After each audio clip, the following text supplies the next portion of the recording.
መጽሐፈ ዜና መዋዕል ካልዕ ምዕራፍ 30 ለእስራኤልም አምላክ ለእግዚአብሔር ፋሲካ ያደርጉ ዘንድ ወደ እግዚአብሔር ቤት ወደ ኢየሩሳሌም እንዲመጡ ሕዝቅያስ ወደ እስራኤልና ወደ ይሁዳ ሁሉ ላከ።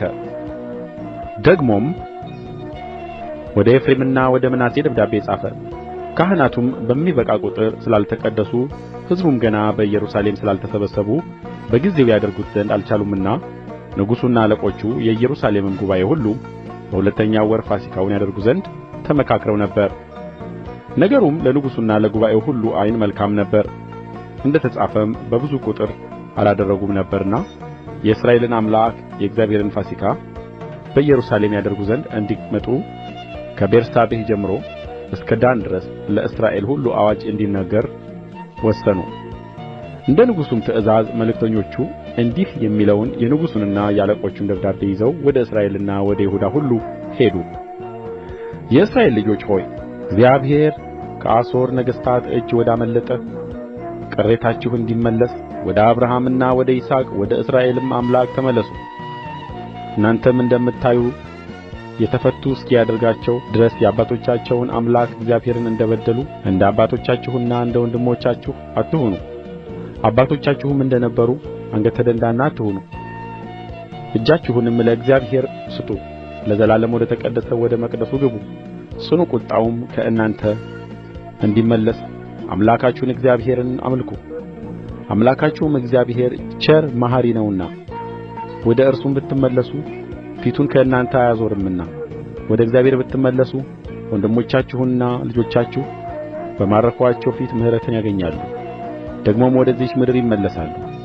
መልእክተኞቹም ከከተማ ወደ ከተማ በኤፍሬምና በምናሴ አገር እስከ ዛብሎን ሄዱ። እነዚያ ግን በንቀት ሳቁባቸው አፌዙባቸውም። ነገር ግን ከአሴርና ከምናሴ ከዛብሎንም አያሌ ሰዎች ሰውነታቸውን አዋረዱ፣ ወደ ኢየሩሳሌምም መጡ። ደግሞም አንድ ልብ ይሰጣቸው ዘንድ በእግዚአብሔር ቃል የሆነውን የንጉሡን እና የአለቆቹን ትእዛዝ ያደርጉ ዘንድ የእግዚአብሔር እጅ በይሁዳ ላይ ሆነ። በሁለተኛውም ወር የቂጣውን በዓል ያደርግ ዘንድ እጅግ ታላቅ ጉባኤ የሆነ ሕዝብ በኢየሩሳሌም ተከማቸ። ተነሥተውም በኢየሩሳሌም የነበሩትን መሠዊያዎችና ለጣዖታት የሚያጥኑበትን ዕቃ ሁሉ አስወገዱ፣ በቄድሮንም ወንዝ ጣሉት። በሁለተኛውም ወር በ14ኛው ቀን ፋሲካውን አደረጉ፣ አረዱ። ካህናቱንና ሌዋውያኑም አፈሩ፣ ተቀደሱም። ወደ እግዚአብሔርም ቤት የሚቃጠል መሥዋዕት አመጡ። እንደ እግዚአብሔርም ሰው እንደ ሙሴ ሕግ በሥርዓታቸው ቆሙ። ካህናቱም ከሌዋውያን እጅ የተቀበሉትን ደም ይረጩ ነበር። በጉባኤውም ያልተቀደሱ እጅግ ሰዎች ነበሩ።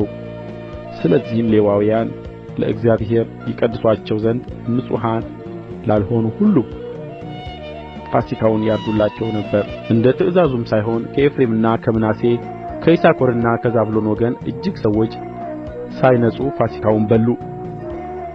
ሕዝቅያስም ምንም እንደ መቅደሱ ማንጻት ባይነጻ የአባቶቹን አምላክ እግዚአብሔርን ለመፈለግ ልቡን የሚያቀናውን ሁሉ ቸሩ እግዚአብሔር ይቅር ይበለው ብሎ ስለ እነርሱ ጸለየ። እግዚአብሔርም ሕዝቅያስን ሰማው፣ ሕዝቡንም ፈወሰ።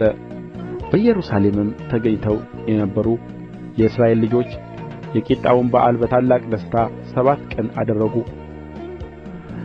ሌዋውያኑና ካህናቱም በዜማ ዕቃ ለእግዚአብሔር እየዘመሩ ዕለት ዕለት እግዚአብሔርን ያመሰግኑ ነበር። ሕዝቅያስም በእግዚአብሔር አገልግሎት አስተዋዮች የነበሩትን ሌዋውያንን ሁሉ ያጽናና ነበር።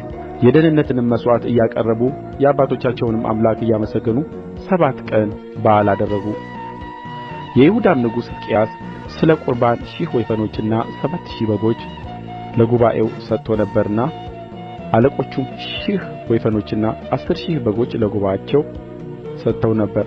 ካህናቱም እጅግ ብዙ ተቀድሰው ነበርና ጉባኤው ሁሉ እንደገና 7 ቀን በዓል ያደርጉ ዘንድ ተመካከሩ። በደስታም እንደገና 7 ቀን በዓል አደረጉ። የይሁዳም ጉባኤ ሁሉ ካህናቱና ሌዋውያን ከእስራኤልም የመጡ ጉባኤ ሁሉ የመጡትንና በይሁዳ የኖሩት እንግዶች ደስ አላቸው። በኢየሩሳሌምም ታላቅ ደስታ ሆነ። ለእስራኤልም ንጉሥ ከዳዊት ልጅ ከሰሎሞን ዘመን ጀምሮ እንደዚህ ያለ በዓል በኢየሩሳሌም አልተደረገም ነበር። ካህናቱና ሌዋውያኑም ተነሥተው ሕዝቡን ባረኩ። ድምፃቸውም ተሰማ፣ ጸሎታቸውም ወደ ቅዱስ መኖሪያው ወደ ሰማይ ዐረገ።